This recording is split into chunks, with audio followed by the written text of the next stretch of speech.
Hello everyone and welcome back to the channel. In today's video we are going to be learning how to cut a palazzo pant, and this is a requested video. I posted a video of this picture you are seeing on the screen, and we only made the upper parts in that video, so someone requested that I should do a tutorial on the down part, which is the pant. So in today's video we'll be learning how to draft and cut a palazzo pant, and I hope that this video gets to the person that requested for this video.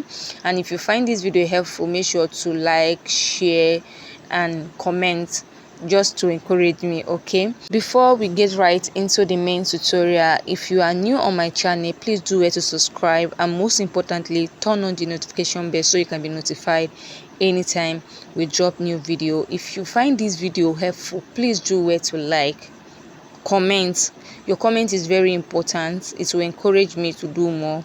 Do well to say something if you find the video helpful. If you have any question regarding the video or anything at all, please drop it in the comment section and I will attend to it. So let's go right into the main video. The first thing we are going to be doing, I will rule a starting line here, and from that starting line I'm going to be coming down to take my vertical measurement, and I'm going to be subtracting 2 inches from our measurement, which is going to be for our band. From the starting line I'll come down to mark my hip point, still maintaining that 2 inches I subtracted from our measurement, and I'll go ahead and extend this point across this way.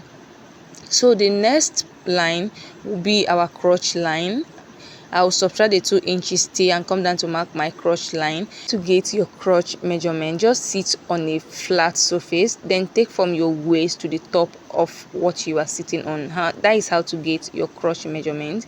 I'm going to take this point all the way to get a straight line, then I'll go ahead and extend my point across this way. So this is my crotch line, my hip line and my waistline. So go ahead and impute our body measurement. So I'm going to be dividing my hip by 4 and mark it on the waistline. So for this pant we are going to be using elastic, so I'm going to mark that measurement on the waistline, on the hip line and also on the crotch line, and I'm going to connect the points together like this. I'll come down to mark the length of my pants, so I'll be using the whole pattern paper as the length. I will add when I'm cutting on my fabric. So I came down from the crotch line by 4 inches, which is going to be for my thigh line. To mark my crotch extension, I'm going to divide my hip measurement by 4. What I have on my hip, I'm going to divide that by 4, and I got about 2.5 inches. I mark that on the crotch line and I connect back into the line with my curve rule. So what I have on the crotch line here, I'm going to divide it into 2 equal halves to get the midpoint, and I'm going to mark that midpoint on the thigh line like this. I'm going to divide my thigh measurement by 2. My thigh is 23 divided by 2 is 11.5. I'll divide that 11.5 by 2 again, then I'll mark half of the measurement on one side of the midpoint and then on the other side of that midpoint, and I'm going to connect with my ruler all the way down. So the measurement I have on my thigh line, I'm going to take it to the base, to the hem of our pants, and I'm going to connect from there all the way to the end like this.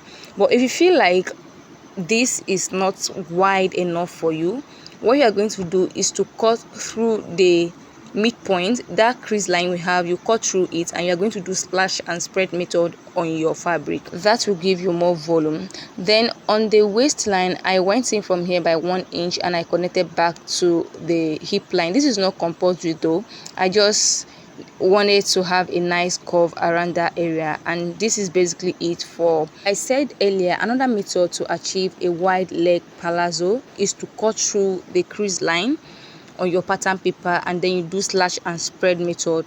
Once you cut through the crease line, I mean the middle line, you're just going to spread the pattern paper on your fabric and then you add as much inches as you want. The more inches you add, the more volume your pattern your palazzo will be. So it depends on how you want the palazzo to be. You can leave it like this if you don't want it too big, but if you want it too big, just do the second method.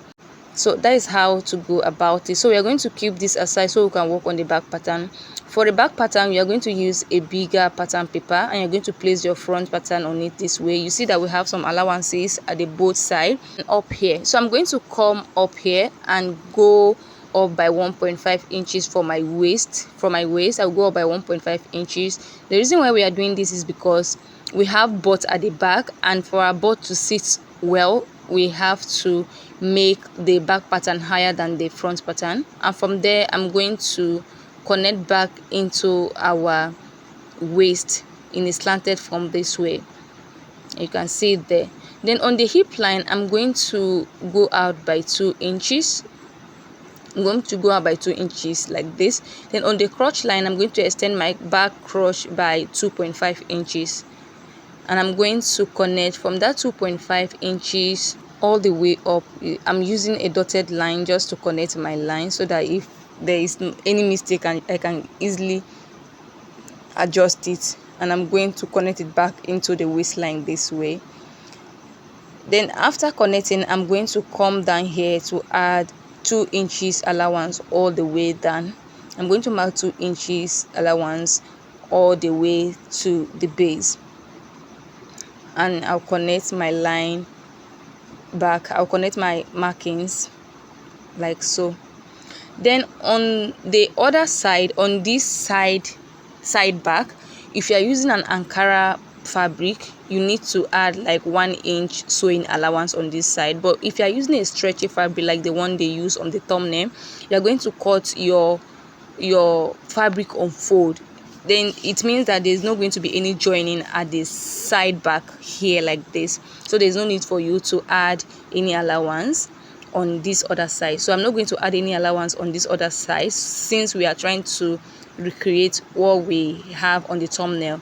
But if you want your pant to have joining at the side, please do where to add your sewing allowance at the side back. All right, and that is basically it for the pattern drafting. So I'll just go ahead and cut out the back pattern. So if you have watched to this point and you have not yet subscribed, please do where to subscribe. Subscription is totally free. Hit on the subscribe button, subscribe, and most importantly, turn on the notification bell so you can be notified anytime I drop new videos, so you don't miss out on anything. And if you have any question, anything that you are not clear about, do where to leave it in the comment section. I'll be reading all your comments and I'll attend to all your questions in the comment section. Thank you so much.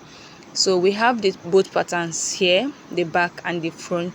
Like I said earlier, if you want your pant to have more volume, if you feel like this is not as big as you want, you can just do the second method, which is the slash and spread method. You just cut through your crease line, then spread it on your fabric and add more inches to give volume. That is the second method, or second way of achieving this palazzo pant. Thank you for staying tuned. See you in the next video.